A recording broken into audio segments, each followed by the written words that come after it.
सभी दोस्तों को नमस्कार, जय हिंद। मैं नरेश सिंह आप सभी का यूट्यूब चैनल में स्वागत करता हूं। दोस्तों, ये थोड़ा लास्ट शुरू में जो लिखा हुआ था ये गलत था। कभी कभी कॉपी करते तो हो जाता है। लेकिन दोस्तों, आज के वीडियो में हम जो है संधि से संबंधित क्वेश्चनों पर बात करेंगे।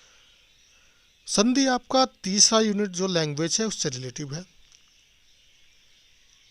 आपने प्रोफेशनल की बहुत तैयारी कर ली होगी, साथ ही जो है आपने जनरल अवेयरेंस वाली, लेकिन जो यूनिट आपकी थर्ड है उसकी भी आपको इग्नोर नहीं करना। कम नंबर देख के ये नहीं सोचना इसमें तो बहुत कम नंबर है, थोड़ा ही पढ़ने से हो जाएगा। लेकिन 15 आपको 45% यानी कि 30 नंबर आप 50 का मान के चलें लाने हैं आपको। 30 में से 15, कहीं ऐसा ना हो कि आप लैंग्वेज ना पढ़ें, क्योंकि हिंदी ग्रामर दोस्तों ऐसी है, आप लंबे समय तक अगर उसको नहीं पढ़ेंगे या कंटिन्यूटी नहीं करेंगे तो आप नहीं समझ पाएंगे। क्योंकि संध्या, समास, अलंकार, छंद, रस, प्रत्यक्ष, ये सब ऐसी भूल वाली चीज़ है।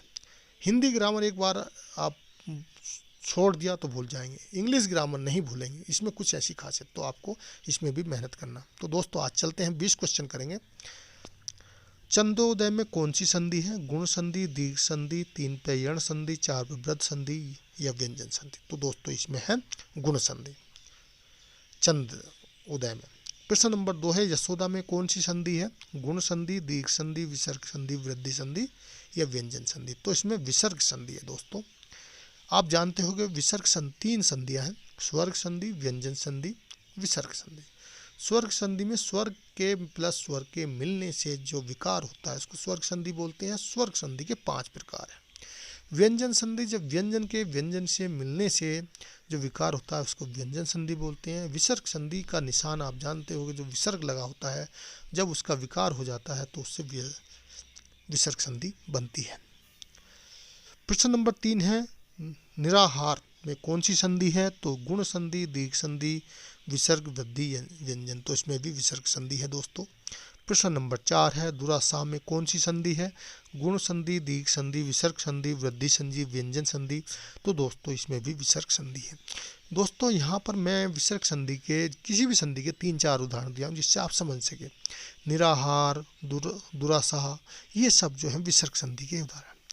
तपोभूमि में कौन सी संधि है दोस्तों? गुण संधि, दीर्घ संधि, विसर्ग संधि, वृद्धि संधि? तो इसमें दोस्तों, इसमें भी विसर्ग संधि है। मनायोग में कौन सी संधि है?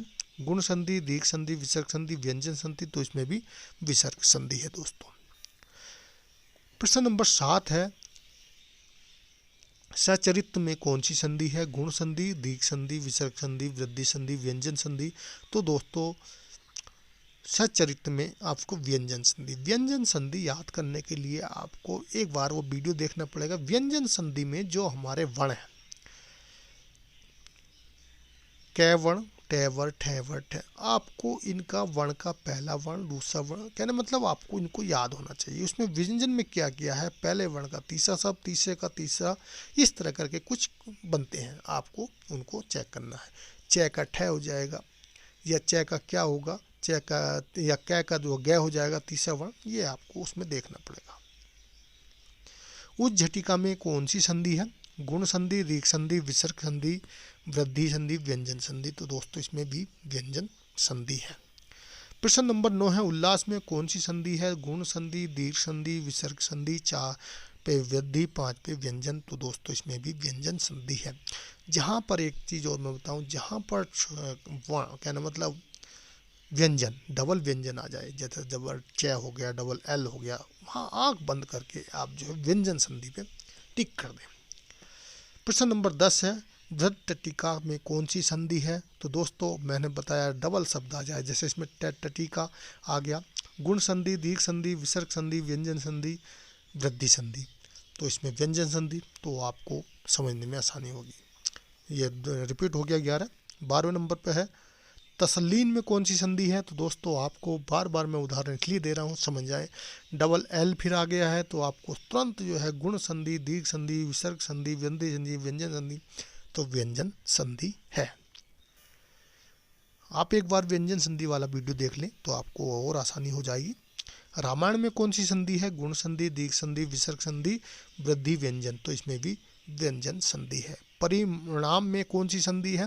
ए गुण संधि, दीर्घ संधि, विसर्ग संधि, वृद्धि संधि, व्यंजन संधि। तो दोस्तों परिणाम में भी जो है आपका व्यंजन संधि है।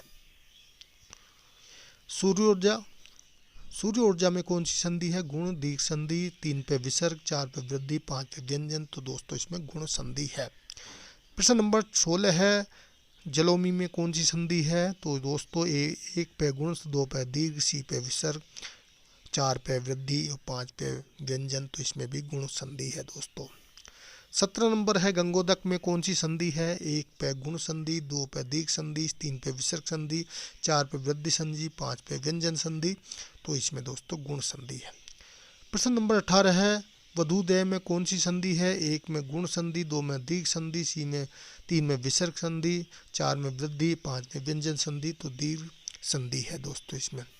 प्रश्न नंबर 19 है, नारीश्वर में कौन सी संधि है? 1 में गुण संधि, 2 में दीर्घ संधि, 3 में विसर्ग संधि, 4 में वृद्धि संधि, 5 में व्यंजन संधि। तो दोस्तों इसमें दीर्घ संधि है। प्रश्न नंबर 20 और लास्ट है, भुस्मा में कौन सी संधि है? गुण 1 में गुण संधि, 2 दीर्घ संधि, 3 पे विसर्ग संधि, 4 में वृद्धि संधि, 5 में व्यंजन संधि। तो 5 इसमें जो है दीर्घ संधि है दोस्तों। आज के लिए दोस्तों यह संधि के कुछ महत्वपूर्ण शब्द थे जो ज़्यादातर एग्जामों में पूछे जाते हैं। और मैंने इससे पहले दोस्तों संधि के बारे में कई वीडियो बनाई हैं, स्वर्ग संधि का अलग, व्यंजन का अलग, विसर्ग का अलग। और अगर आपको नहीं मिला तो आप इसके लिए बता भी सकते हैं दोस्तों। साथ ही आपको वीडियो अच्छा लगा तो वीडियो पे एक लाइक तो बनता ही है, दोस्तों को भी शेयर कर दो। और साथ में जो है अभी तक चैनल का सब्सक्राइब नहीं किया तो चैनल को भी प्लीज़ सब्सक्राइब कर लें और साथ में लगी बेल आइकन को भी दबा लें, जिससे आपको आने वाली वीडियो मिल जाए। और आपको इस वेबसाइट पर विजिट कर लें, आपको इसका जो मैं 20 के 20 क्वेश्चन है आप टेक्स्ट में भी वहाँ पर पढ़ सकते हो। और साथ ही आपको वहाँ पर PDF भी मैं डाउनलोड कर रहा हूँ। जो भी जैसे मांगते हैं मैंने समझा कि ज़रूरी होना चाहिए, तो धीरे धीरे जैसे टाइम मिल रहा है फिर PDF बना के आपको वहाँ पर PDF में भी मिल जाएगा और साथ ही साथ आपको वहाँ पर टेक्स्ट में भी मिल जाएगा। साथ ही आप व्हाट्सएप पे भी मैसेज कर सकते हैं 8825072295 पे। दोस्तों वीडियो देखने के लिए थैंक यू, धन्यवाद।